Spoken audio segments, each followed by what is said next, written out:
दक्षिण अफ्रीका में corona virus के नए स्वरूप के सामने आने के बाद शुक्रवार को दुनिया के ज्यादातर हिस्सों में इसे लेकर सुगबुगाहट रही है। बाजारों में गिरावट देखी गई है और वैज्ञानिकों ने सटीक खतरे का अंदाजा लगाने के लिए आपातकालीन बैठक की है।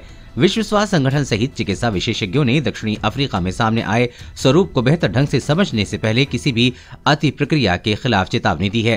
ब्रिटेन के स्वास्थ्य मंत्री साजिद जाविद ने सांसदों से कहा है कि शुरुआती संकेत बताते हैं कि ये स्वरूप डेल्टा संक्रमण की तुलना से अधिक खतरनाक हो सकता है और वर्तमान टीके इसके खिलाफ कम प्रभावी हो सकते हैं। उन्होंने कहा कि हमें जल्द से जल्द संभव कदम उठाने की दिशा में आगे बढ़ना चाहिए।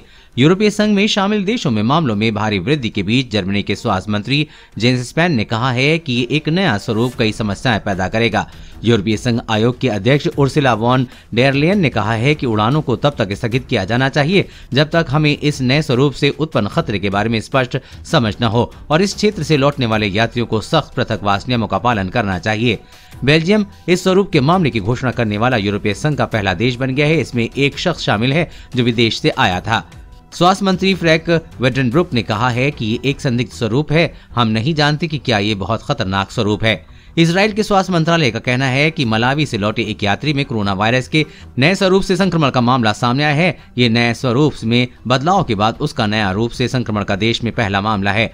स्वास्थ्य मंत्रालय ने एक बयान में शुक्रवार को बताया कि यात्री और 2 अन्य संदिग्ध संक्रमितों को पृथकवास में रखा गया है। दक्षिण अफ्रीका में सामने आए कोरोना वायरस के नए स्वरूप के बारे में वैज्ञानिकों का कहना है कि ये बहुत ज्यादा संक्रामक है। नए स्वरूप में दुनिया भर के शेयर बाजारों को तुरंत प्रभावित किया है। यूरोप और एशिया में प्रमुख सूचकांक गिर गए हैं। विश्व स्वास्थ्य संगठन ने आगाह किया है कि जल्दबाजी में किसी नतीजे पर न पहुंचे।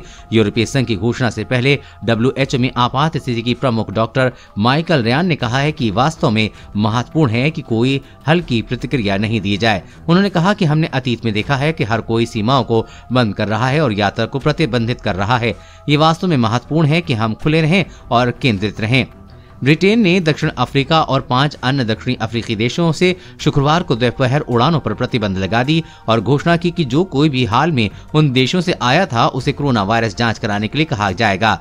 ब्रिटेन ने शुक्रवार से दक्षिण Africa, Botswana, Lesotho, Eswatini, Zimbabwe और नामीबिया से आने वाले लोगों पर प्रतिबंध लागू कर दिया है। हालांकि सरकार ने दोहराया है कि देश में अब तक वायरस के नए स्वरूप के किसी भी मामले का पता नहीं चला है। Germany, France, Italy, Netherland, Australia, Belgium, Malta और चेक गणराज्य यूरोप के उन देशों में शामिल हैं जिन्होंने यात्रा पर कड़े प्रतिबंध लगाए हैं और पहले से ही कोविड-19 मामलों में चिंताजनक वृद्धि के बीच भी लॉकडाउन लगाया है। देश और दुनिया की हर अपडेट पाने के लिए चैनल को सब्सक्राइब करें।